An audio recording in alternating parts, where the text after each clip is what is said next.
Honorable Rachel Nyamai.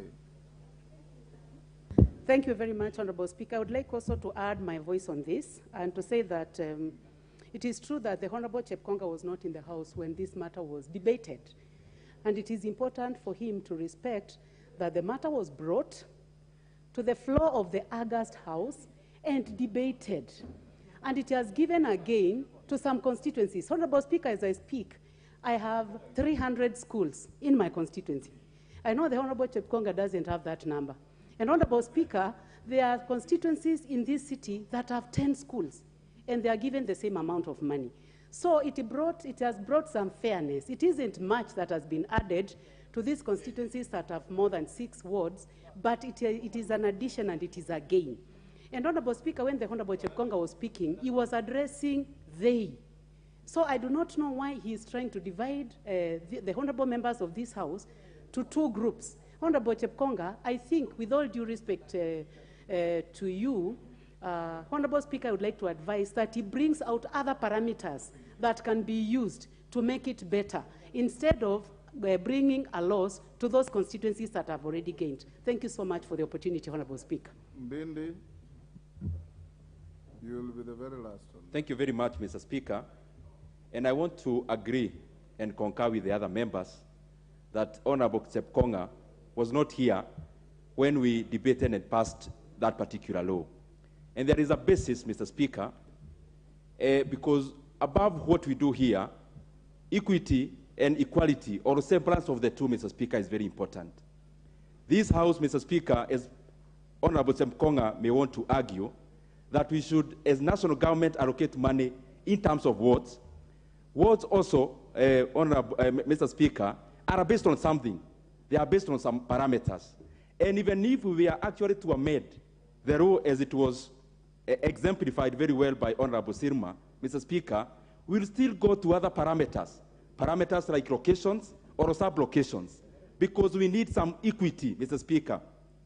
There are some constituencies here, for example, Mwea, in a homogeneous county in Kirinyaga, the neighboring constituency, Mr. Speaker, has got 3 wards. Mwea has got 8 wards. Mr. Speaker, some members here give bursaries to a tune of 10,000 for day schools. Others could actually, Mr. Speaker, only manage a partly 2,000 for day scholars, Mr. Speaker. Whatever side we may want to pull the blanket, Mr. Speaker, we need some semblance of equity, and I think this formula is towards that direction, Mr. Speaker, so that we have some level, Mr. Speaker, playing ground. And also, on the basis of 75% equal and 25% on the basis of wards. Actually, Mr. Speaker, the feeling of many members would actually prefer that we start from 0, Mr. Speaker, not from 75. And at the very best, Mr. Speaker, start on 50-50. 50% on equal, 50% based on other parameters, because we are here to also represent those other parameters. Clerk, next order.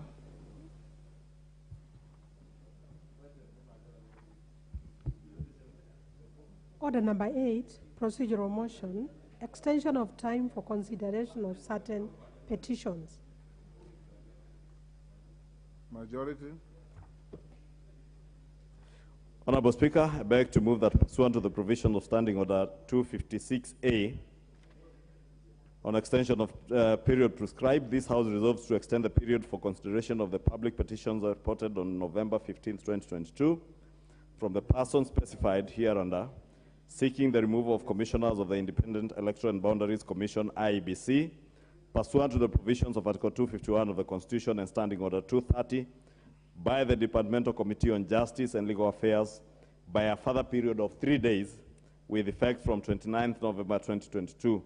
1 petition by the Republican Party, 2 petition by Reverend Dennis Ndwiga Nthumbi, 3 petition by Mr. Geoffrey Langat, and 4 petition by Mr. Owor Steve Jerry. Honorable Speaker, I beg to move this procedural motion on behalf of the Chair of the Departmental Committee on Justice and Legal Affairs, who is in sitting. The committee is currently sitting, considering some of these petitions, Honorable Speaker. and he has indicated that it may not be practical to have finalized within the timelines that were set of the 14 days, and therefore seeks an extension by a further 3 days to be able to consider these petitions and conclude the matter before they bring a report before the House. And with that, Honorable Speaker, I want to ask the Honorable Member for Moro, the Honorable Kuria Kimani, to second.